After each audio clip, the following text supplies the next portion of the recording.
crossed 1.2 patents a day, and what do we do with those patents? So we started, encouraging people to come out with startup companies. So we have around 103 startup companies which we have incubated last financial year starts on April ends and days. Now, every one of those 103, if you look at the product, we have at least minimum 3 disciplines that are connected. As we are talking, our guys are participating in a 3,000 kilometer solar car race. I have 65 gigs, 30 of them have gone there across 7 months. So this is the level of interdisciplinary work. So how did we achieve this? So I can talk at 2 or 3 levels, right? So how much time do you have? I give a little bit of time, but I'll move you along as we go, don't worry. So at a faculty level, exploring, we started incentivizing. Today I am very happy to tell you that we have 15 centers of excellence. Each one of them is at least faculty from 3 countries. And many startups that we can say, I can give an example of a big one which actually made. So there was metallurgy involved, electronics involved, chemistry.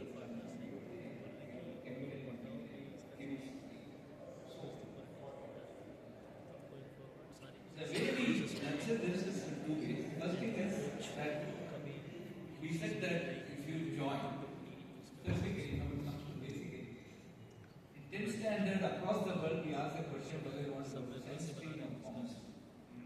The kid has neither understood science nor commerce. And then we make an irreversible move. So they go into science. For us, we get these science streams. And then at the end of plus 2, whether you do your SAT examination, or you do the month, anything based on the performance, you land up with something. So it is only in the second year they come to understand what they actually do. So we said that okay, 60% of your credits will be your core course, whatever you got, your destiny or whatever. But then the remaining 40% can be. And so by the end of the second year, people have this. Okay, I like this. I don't like this. And they have a good introduction.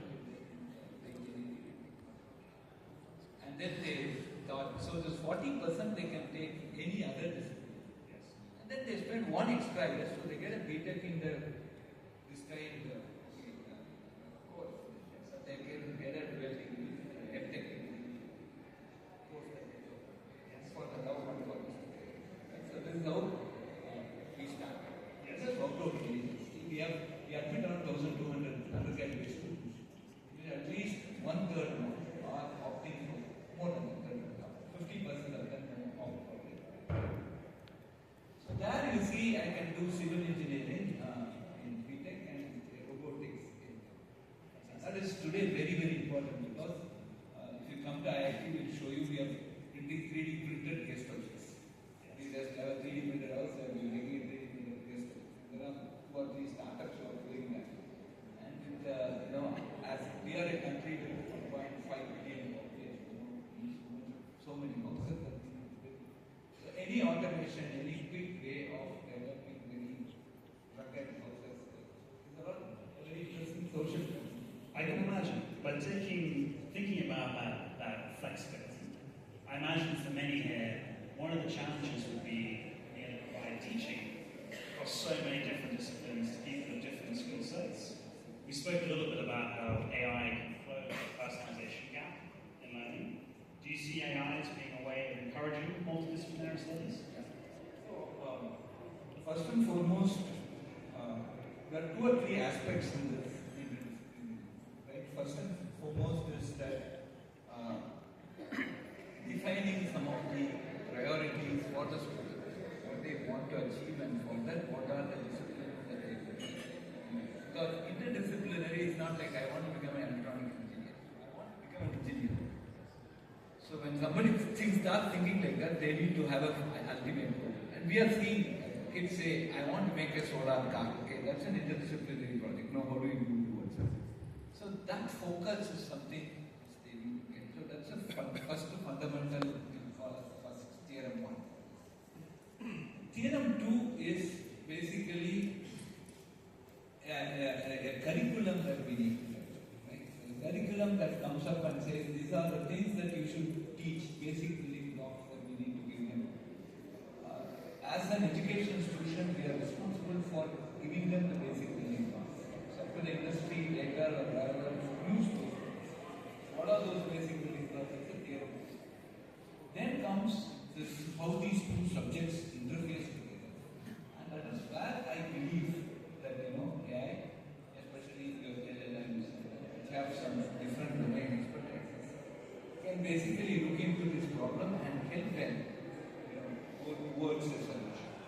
I think that guidance, when after they define their end goal, after they have a purpose and learn the basic building blocks, putting them together is where I believe AI can play very important. That makes a great deal of sense, and we are starting to see some early signs of how useful AI can be at the cutting edge of research. But you're talking to students with IIT MADRAS, really the best of the best.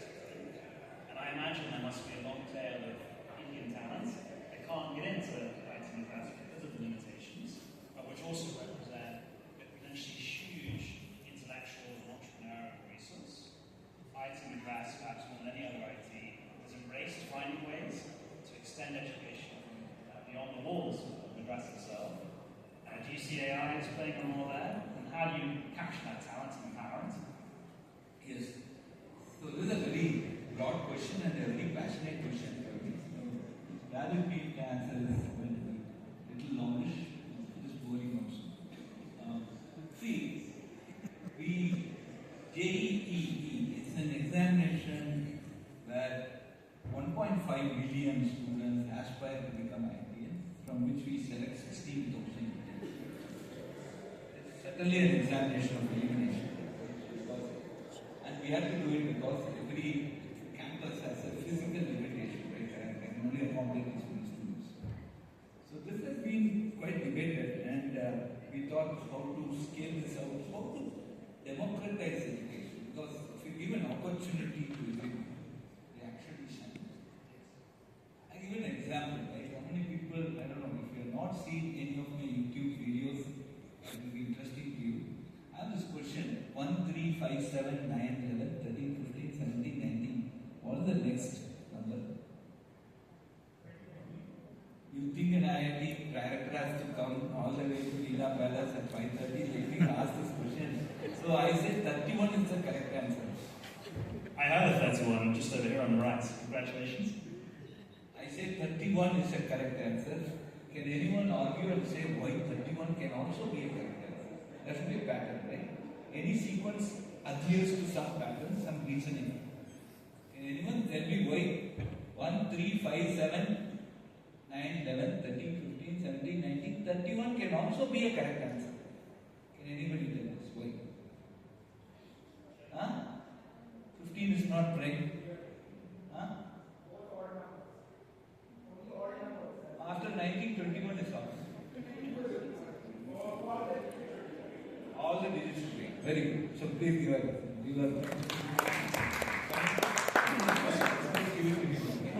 But this I have been asking in many schools, right? No Chennai schools answered this. When a village school kid got 1, 3, 5, there are two types of digits, right? 1, 3, 5, 7, 9 are odd digits, and 0, 2, 4, 6, 8 are even digits. 1, 3, 5, 7, 9, 11, 15, 13, 15, 17, 18 are all made of odd digits. After 19, the next number that could be made only out of odd digits is 31. Because 20 to 29 has 2 and 30 has 0. Okay? So this is an argument, a very valid argument. Even 20 can be correct, you can just think about it. After 19, 20 can also be correct. So this level of competence is there in rural India. We are not tapping that. Right? So this has inspired many of us. So I have Andrew here who has been almost dedicated his life on two aspects. One is the SWIME platform where 1.4 billion students take the examination, and we have a national education policy in 2020 which allows 40% of the courses can be taken online. And they take that, they take a credit, and they transfer the credit to the institution. So IIT quality education, these courses, we have more than 1,000 plus courses. This quality education we are seeing very good improvement in the way these students take the GATE examination. That's the next examination for everything. So that's a very the second thing is about undergraduation. So our national education policy today says we can do 2 degrees at the same time for the to enable interdisciplinary. So we started, so again Andrew's coordinating it. So we have the BS Data Science program and BS Electronics. Yes. We'll be shortly announcing a BS in Aeronautics. Friend, we have 50,000 students and more than 8,000 students are below poverty line, which is less than 1 lakh INR, 100,000 rupees per annum. So these people get an opportunity to come there and study, and many of them are successfully there. Now, the as-we scale, now can we actually have human TAs to handle each one of them is a very important question. Now, as we scale, can we have an AI be a very close friend or mentor to the students to answer basic questions? For example, today, coding, right? We have a large number of failures in it. They have to do it 1 or 2 more times to actually pass the course. The courses are tough. And so, as an IIT, we ensure in this case of these, the SWAYAM or the BS Data Science, entry is easy because we don't have a cap on the number of seats. Yes. But exit is very hard, right? So we ensure the standard is there. So that we certainly see, can there be a code tutor? Can there be some TAs can answer these questions? They are very responsible. They not give the solutions because if you start giving solutions, then the original thinking will go off. Let me give you a very important for OpenAI to understand. I am a violinist. Until the age of 40, my guru used to say, you should not see the notes and play. I was so confident in playing. But after that, after becoming some prof and other things, my practice rigor reduced. And then after that, I started seeing the notes and playing. Now, I know that song correctly, I know every note of it correctly. But still, unless that notebook is there, I don't have the confidence. So there's somewhere some neuroplasticity, something has happened. I don't know how to get it. You seem to be doing okay. So. Yeah, so this is what I'm also worried about. Every time that ChatGPT is there and then, then this student what will happen to the student? This original thinking will be there or not. Is something we have to happen. So this responsible, okay, ChatGPT is there, it's not give answer, but it will give you some prompts towards arriving at the answer. So that responsible, every time we talk any technology, we need a responsible use. That is also something that we need to experiment in fact.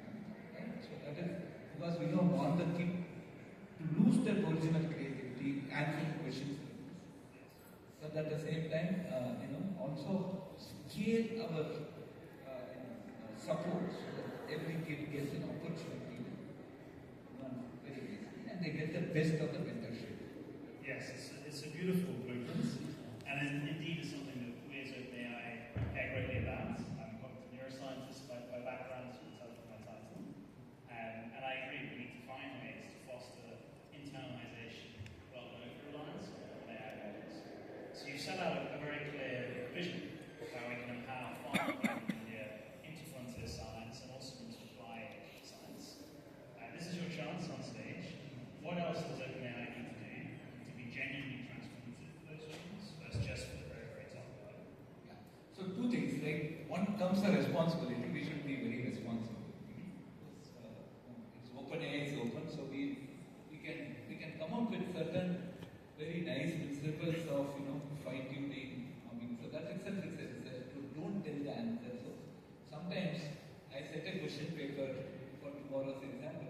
as a class. And I see the kids, for me it's always students first. I love my children, my kids, when they come to the class. Always my tongue will be there that, okay, tomorrow this question, there is some concept there, let us tell it off. Otherwise these guys will struggle tomorrow, right? Always my tongue is there to tell the answer. So I have to restrict myself to some level, so if I want to genuinely test it. So this is some parallel actually for a neuro person, who can map it. Yes. So how will I have a knob which will not tell the answer but keep prompting them towards the answer? That's a very, very big picture. I don't think we need to work on it. And that's where real research comes. Yes. So we are not basically collaborating for using the internet. We want to actually see a deployment of a type of environment which we should be. Number one. And number two is that we also see that we need a lot of small language models. It's not going to be this large. I don't want a jack of all trades. So that sometimes is also confusing. Nature itself, right? In Sanskrit we have this Ashtavadani, eight different things if you know in the world. You are supposed to be genius. Now you can say all the 60, we have 64 arts.